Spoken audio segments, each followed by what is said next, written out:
খবরদার, ওইটা শুধু 27-এর 26 তারিখ দিবাগত রাতে করলেই হবে না।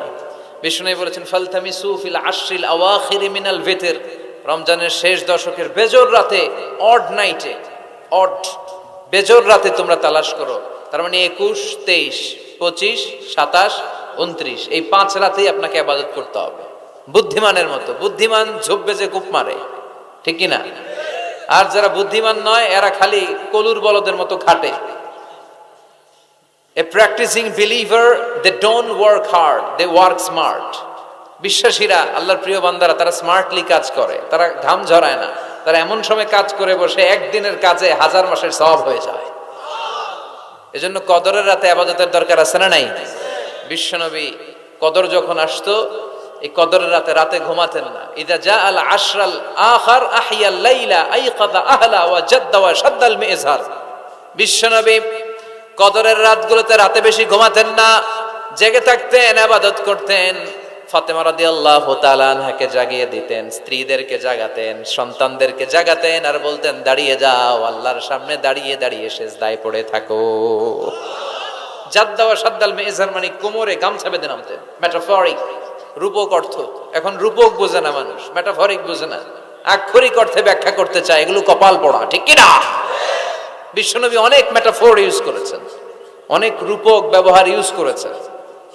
আমি যদি আপনারে বলি তুমি একটা বাঘের বাচ্চা, আপনি যদি বলেন হুজুর আমারে জানোয়ার বলে গালি দিলেন কেন? আপনি যদি বলেন আপনি আমার জানোয়ারের সাথে তুলনা করলেন, আমি তো আপনার জানোয়ার বলি নাই, আমি আপনাকে বাঘের যেমন শৌর্য বীর্য আছে, power and strength and energy আছে, ওইটার সাথে আমি কম্পেয়ার করে আপনাকে বলেছি বাঘের বাচ্চা। তার মানে আপনি জানোয়ার না, আপনি শক্তিশালী। চিল্লা এখন ঠিক কিনা? কপাল পোড়া এগুলো বুঝতে চায় না। আল্লাহ তুমি হেদায়েত দাও। তার মানে কদরের রাতে বেশি বেশি ইবাদতের দরকার আছে না নাই? আহা, কি হবে আমার উম্মতের? আগের উম্মতেরা তো অনেক হায়াত পেয়েছে। আল্লাহ বললেন নবী কাঁদবেন না, লাইলাতুল কদর খায়রুম মিন আলফি শাহর। ওদেরকে হায়াত দিছি আর আপনার উম্মতরে লাইলাতুল কদর দিয়েছি। ও নবী কাঁদবেন না, চিন্তিত হবেন না, বিষণ্ণ হবেন না, ফ্রাস্ট্রেশনে ভুগবেন না। তাদেরকে হায়াত দিয়েছি বেশি, কদর দেই নাই। আপনার উম্মতকে হায়াত দিয়েছি কম, এটা ঠিক, কিন্তু কদর দিয়েছি যেই কদরের রাত 1000 মাসের চেয়েও সেরা। খায়রুম মিন আলফি শাহর। ওই রাতে আপনি এক রাত ইবাদত করলে 1000 মাস ইবাদত করলে যে রিওয়ার্ড আপনি পাবেন, যে সওয়াব পাবেন, ওই সওয়াব আপনার আমলনামায় দিয়ে দিবে কে? তবে আমরা পেলাম 365 দিনের মধ্যে শ্রেষ্ঠ দিন। কথা বুঝে নাই বোধহয়। 365 রাতের মধ্যে শ্রেষ্ঠ রাত, 12 মাসের মধ্যে শ্রেষ্ঠ মাস, শাহরু রমাদান আল্লাযী উনজিলা ফীহি। তার মানে 365 দিনের মধ্যে আরাফার দিন সেরা, 365 রাতের মধ্যে কদরের রাত সেরা, 12 মাসের মধ্যে রমজান মাস সেরা। তাই বিশ্বনবী বললেন সপ্তাহের 7টা দিনের মধ্যে জুমার দিনটা হলো সেরা। কামা ফাদ্দালা জামানান আলা জামান। আল্লাহর সুন্নাত হচ্ছে আল্লাহ সময়ের উপর সময়কে প্রাধান্য দেন, দিনের উপর দিনকে প্রাধান্য দেন। সুবহানাল্লাহ পড়েন। তাহলে যেই সূরাটা নিয়ে আমরা বসেছি, সূরাটার নাম সূরাতুল জুমআহ। বিশ্বনবী বলেন এটা শ্রেষ্ঠ দিন, সাইয়্যিদুল আইয়াম ফিল উসবু'। সপ্তাহের যে 7টা দিন আছে, এই 7টা দিনের মধ্যে শ্রেষ্ঠ দিন। সুবহানাল্লাহ পড়েন। এর কারণ কি? এতগুলো দিন থাকতে জুমার দিনের এত ফজিলত কেন? কারণ এই দিনে আল্লাহ তাআলা ফীহি খালাকাল্লাহু সাইয়্যিদানা আদম আলাইহিস সালাম। এই দিনে আল্লাহ তাআলা আদম আলাইহিস সালামকে তৈরি করেছেন। ফীহি আহবাতাল্লাহু তাআলা আদম মিনাল জান্নাহ ইলাল আরদ। এই দিনে আল্লাহ তাআলা সাইয়্যিদানা আদমকে জান্নাত থেকে দুনিয়ায় পাঠিয়েছেন। আল্লাহু আকবার। ফীহি তাকাব্বালাল্লাহু তাওবাতা আদম। এই জুমার দিনে আল্লাহ সাইয়্যিদানা আদম আলাইহিস সালামের তওবা কবুল করেছেন।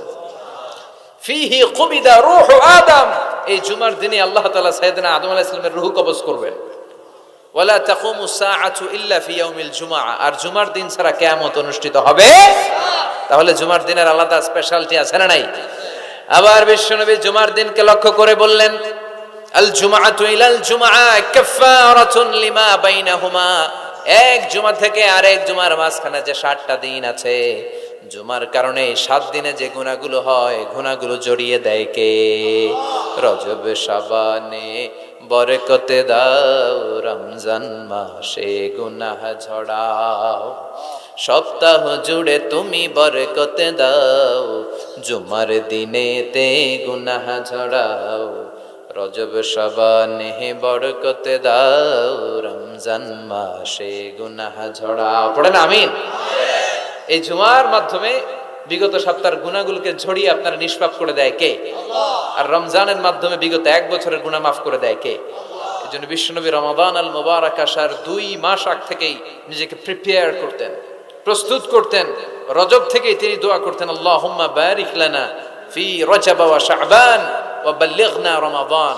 আল্লাহ তুমি রজব শাবানে বরকত দাও, রমজান মাসে আমাদেরকে পৌঁছিয়ে দাও। পড়েন আমিন। এখন যে মাসটা আমরা কাটাচ্ছি কি মাস? এই মাস থেকে বিশ্বনবী নিজেকে প্রিপেয়ার করতেন। আর শাবান মাসে বিশ্বনবী সবচাইতে বেশি নফল রোজা রাখতেন। যারা নফল রোজা রাখতে চান এরা শাবান মাসে রাখবেন। রমাদানের পরে যেই মাসে বিষ্ণু ইসা ইসলাম সবচেয়ে বেশি নফল রোজা রাখতো ওই মাসটার নাম হচ্ছে শাবান। বেশি বেশি নফল রোজা রাখবেন তো? আল্লাহ তুমি কবুল করো। এই জুমার দিনের মর্যাদাটা আল্লাহ তাআলা সর্বপ্রথম ইহুদিদের দিতে চেয়েছিল। কাদেরকে? কথা বলেন। ওরা এটা নেয় নাই। ওরা নিজেদের জন্য শনিবারকে ওদের অ্যাসেম্বলি ডে বানিয়েছে। ওরা বলেছে না, আমরা শনিবারে ইবাদত করব। এই দিনটা আল্লাহ তাআলা নাসারাদেরকে দিতে চেয়েছে, তারাও নেয় নাই। তারা রবিবারকে তাদের ইবাদতের দিন হিসেবে চুজ করেছে। অবশেষে আল্লাহ তাআলা আমাদেরকে এই দিনটা দিতে চাইলেন, আমরা কোনো কথা ছাড়াই গ্রহণ করলাম আর ধন্য হয়ে গেলাম। ফাগাদান লিল ইয়াহুদ ওয়া বা'দা গাদিন লিন নাসারা। জুমার দিনটা আমাদের দিন, গাদান মানে তার পরের দিন শনিবার হচ্ছে ইহুদিদের জন্য, আর রবিবার হচ্ছে খ্রিস্টানদের জন্য। আর আমাদেরকে জুমার দিন দিয়ে খুশি হয়ে গেলেন কে? আবার বিশ্বনবী বললেন, জুমার দিনটা এমন দিন, এই দিনে আল্লাহর পক্ষ থেকে বিশেষ ফেরেশতারা মসজিদের সবগুলো দরজার মধ্যে দাঁড়িয়ে যায় এবং জুমার নামাজের আগ দিয়ে খতিব সাহেব আসার আগ পর্যন্ত লিখতে বসে যায়। কে কে মসজিদে ঢুকে নামগুলো তারা কাউন্ট করে, এন্ট্রি করে। সর্বপ্রথম জুমার সালাত আদায়ের জন্য যে মসজিদে ঢুকে আল্লাহর রাস্তায় উট কুরবানি করলে যেই সওয়াব, ওই ব্যক্তির আমলনামায় আল্লাহ ওই সওয়াব দান করে দেয়। সর্বপ্রথম জুমার দিন যে মসজিদে ঢুকে ফালাহুল বুদনা, তার জন্য থাকে একটা উট কুরবানির সওয়াব। ওনার পরে যে ঢুকবে ফালাহু বাকারা, তার জন্য গরু কুরবানির সওয়াব। 3 নম্বরে যে ঢুকবে ফালাহুল কাবসা, তার জন্য ছাগল কুরবানির সওয়াব। 4 নম্বরে যে ঢুকবে তার জন্য ফালাহু আদ-দাজাজা, মুরগি কুরবানির সওয়াব। 5 নম্বরে যে ঢুকবে তার জন্য আল বাইদা, ডিম কুরবানির সওয়াব। সুবহানাল্লাহ পড়েন। এরপরে ইমাম সাহেব যখন খুতবা দেওয়ার জন্য চলে আসে, ফেরেশতারাও বসে যায়, খুতবা শুনতে শুরু করে। সুবহানাল্লাহ পড়েন। তাহলে এই জুমার দিনের আলাদা সিগনিফিকেন্স আল্লাহর কাছে আছে না নাই? বেশি না কম? আলহামদুলিল্লাহ যে এই দিনটাকে আমরা ছুটির দিন হিসেবে পেয়েছি। 1984 সালে তৎকালীন প্রেসিডেন্ট হুসাইন মোহাম্মদ এরশাদ সাহেবের নাম শুনছেন? হ্যাঁ, উনি এটাকে রাষ্ট্রীয়ভাবে জুমার দিন হিসেবে ঘোষণা করেছিলেন। ওনার কল্যাণে আমরা এই দিনটাকে স্টিল নাও, এখনো পর্যন্ত এটাকে আমরা ছুটির দিন হিসেবে পেয়েছি। উনি ইসলামের জন্য অনেক কাজ করছেন, আবার স্বৈরাচারীও করছেন। তো ভালো খারাপ নিয়েই মানুষ, ঠিক কিনা? খারাপটার আমরা না বলি। আল্লাহ তোমার এই বান্দার এই ভালো কাজটাকে তুমি কবুল করো। পৃথিবীর অনেক মুসলিম দেশেও এই শুক্রবারকে, এই জুমাবারকে তারা ছুটির দিন রাখতে পারে নাই। ইভেন মালয়েশিয়া, ইসলামের জন্য তারা অনেক কাজ করে, কিন্তু তাদের সাপ্তাহিক ছুটির দিন হচ্ছে রবিবার। সানডেতে তারা উইকেন্ড পালন করে। এর কারণ অনেক খ্রিস্টান দেশের সাথে ওদের ফিনান্সিয়াল অ্যান্ড কমার্শিয়াল ট্রানজাকশন হয়। তো শুক্রবারে যদি এই কাজ করে, জুমার দিনে যদি এই কাজ করে, আর রবিবারে যদি তারা করতে না পারে, তাহলে একদিন তারা পিছিয়ে যায়। এই ফিনান্সিয়াল ট্রানজাকশনকে ঠিক রাখার জন্য রবিবারে মালয়েশিয়াতে ছুটির দিন হিসেবে ঘোষণা দিয়েছে। কিন্তু বাংলাদেশে সাপ্তাহিক ছুটির দিন কোনটা? খুশি না বেজার? চিল্লায় পড়ে আলহামদুলিল্লাহ। এজন্য রব্বুল আলামিন বলেন, ইয়া আইয়ুহাল্লাযীনা আমানু ইযা নুদিয়া লিস-সালাতি মিন ইয়াউমিল জুমআতি ফাসআউ ইলা যিকরিল্লাহি ওয়া যারুল বাই', যালিকুম খায়রুল লাকুম ইন কুনতুম তা'লামুন। সুবহানাল্লাহ পড়েন।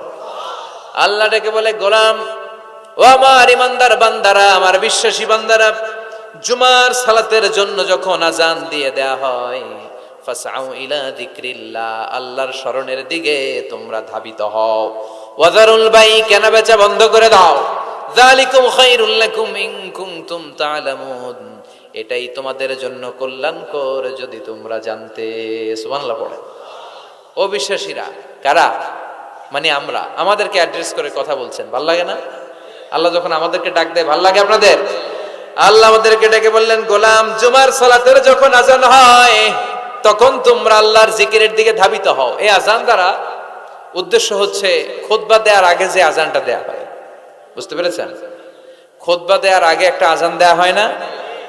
দুর্ভাগ্যবশত এই দেশে ওই আজানটা খুব আস্তে আস্তে দেয়, ইমাম সাহেবের মুখের সামনে এসে ছোট্ট ছোট্ট করে দেয় যাতে কেউ শুনতে না পারে, দেয় না এরকম? কিন্তু গোটা বিশ্বে রফিক ভাই এই আজানটাও মাইকে দেয়, এই আজানটাও মাইকে দেয়। আপনাদের এই চান্দোলাতে এবার আমি জুমা পড়ালাম না, দেখলাম এইখানেও আমার সামনে, আমার কানের সামনে এসে এসে আমারে শোনাইতেছে। তাই আমি বললাম এটা মাইকে দেন, জোরে দেন। বলা হচ্ছে যে না, আশেপাশে ডিস্টার্ব হবে। কিন্তু সুন্নাহ হচ্ছে আজান মানে অ্যানাউন্সমেন্ট। আজান বিমানা আল ইলান, অ্যানাউন্সমেন্ট, ঘোষণা। তো ঘোষণা আসতে দিলে হবে? কথা বলেন। এটাও জোরে দেয়া সুন্নাহ, এটাও আওয়াজ করে দেয়া সুন্নাহ। কি কারণে এদেশে দেয়? আল্লাহু আ'লাম, আল্লাহু আ'লাম। গোটা বিশ্বে আপনি দেখবেন, আপনারা যারা হজ উমরা গিয়েছেন দেখবেন এই আজানটাও মাইকে দেয়, জোরে দেয়, যাতে লোকজন তাড়াতাড়ি চলে আসে। মূলত এই আজানটাই জুমার আজান। এর 1 ঘন্টা আগে আমরা বাংলাদেশে যেটা দেই, এটা আল্লাহ রাসূল সাল্লাল্লাহু আলাইহি ওয়াসাল্লামের জামানায় ছিল না, এটা সাইয়েদনা আবু বকরের জামানায় ছিল না, ওমরে ফারুকের জামানায় ছিল না। এটা শুরু হয়েছে সাইয়েদনা উসমান যুন্নুরাইনের জামানা থেকে। তখন মুসলিম ওয়ার্ল্ড খুব বেশি এক্সপান্ড করতে শুরু করলো, বাড়তে শুরু করলো। মুসলমানদের সংখ্যা অনেক বেড়ে গেল, মসজিদে গিজ গিজ করে লোকজন, জায়গা হয় না। তো তখন মানুষ যেন জুমার সালাতের এই বরকত, এই মার্সি ব্লেসিংস থেকে বঞ্চিত না হয়ে যায়, মানুষকে আগ থেকে সতর্ক করার জন্য মদিনায় একটা বাজার আছে সুক জাওরা, এই সুকে জাওরার এখানে উনি এই নতুন একটা আজানের প্রচলন করলেন। আলহামদুলিল্লাহ পড়েন। এটাও সুন্নাত, এটা সুন্নাতে উসমান। বিশ্বনবী বলেছেন, আলাইকুম বিসুন্নতি ওয়া সুন্নাতিল খুলাফাইর রাশিদিন আল মাহদিয়িন আদু আলাইহা বিন নওয়াজিস। তোমাদের উচিত আমি বিশ্বনবীর সুন্নাতকে যেমনি আঁকড়ে ধরা, আমার 4 খলিফার সুন্নাতকেও তেমনি মারির দাঁত দিয়ে আঁকড়ে ধরা। চিল্লায় এখন ঠিক কিনা?